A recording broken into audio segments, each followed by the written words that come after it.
Thank you all.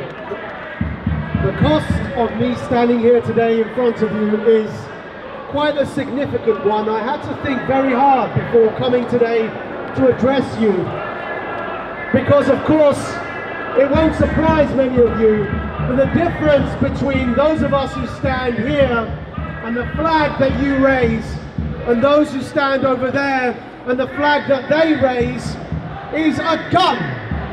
You do not see a weapon emblazoned on your flag. You do not see a dagger on this flag, but you see a symbol of your identity versus a symbol of violence. And that is why I had to think very hard and carefully, because as many of you will know, there was a time where I was on that side of the fence speaking at that very rally. And I've been on a long journey, but it's come at a cost.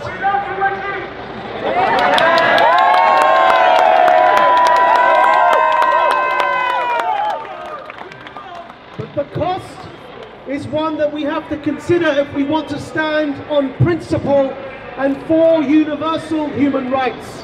And that is what brings me here today. It's not to make any wider point than to make the following point. I know what it feels like to be hounded and chased off the streets in Essex where I grew up. I know what it feels like to see flags and symbols raised whose sole purpose is to eliminate and exterminate the presence of people like me from the streets into which I was born and raised, or that I call a home.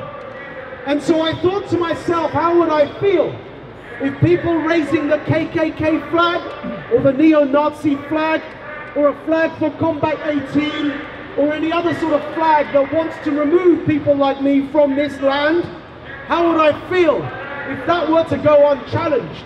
And that made me begin thinking of the meaning of solidarity, and what solidarity means and why it's so important. And I realized that if we do not draw a line in the sand, that if I could not be here today with you, what possible hope, what possible chances would there be for anyone in wider society to convince you that this is your home? You have nothing to fear, despite the fact that those who agree with their perspective would like to see you removed from everywhere you consider home. There are people like me who will defend you at expense to our own selves to make sure that you feel safe and secure in your home. And we will fight to the bitter end to prevent the machinations of those who will see you exterminated, because that is their slogan, and the slogan of the founder of that organization. Let there be no doubt, it is to eliminate your presence wherever they find it. It is to exterminate you, and there is only one option. There is only one option when such slogans and such flags are raised, and that is to draw a clear line in the sand.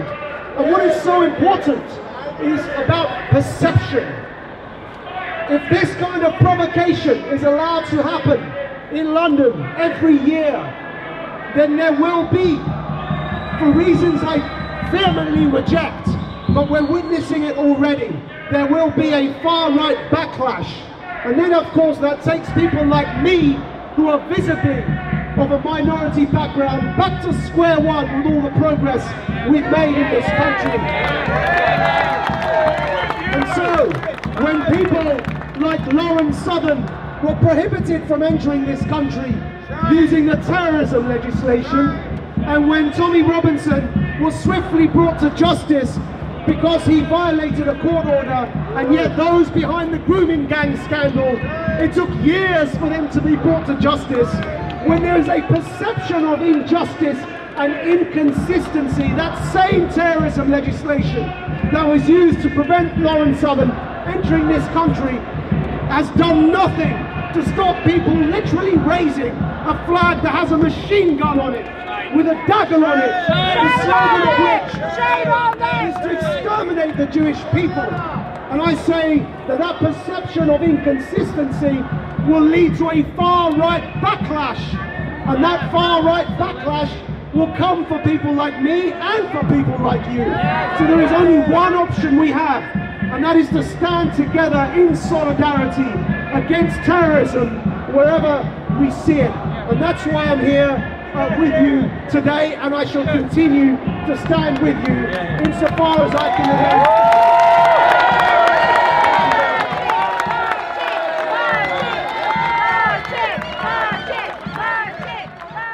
You didn't frankly have the balls to put country before party.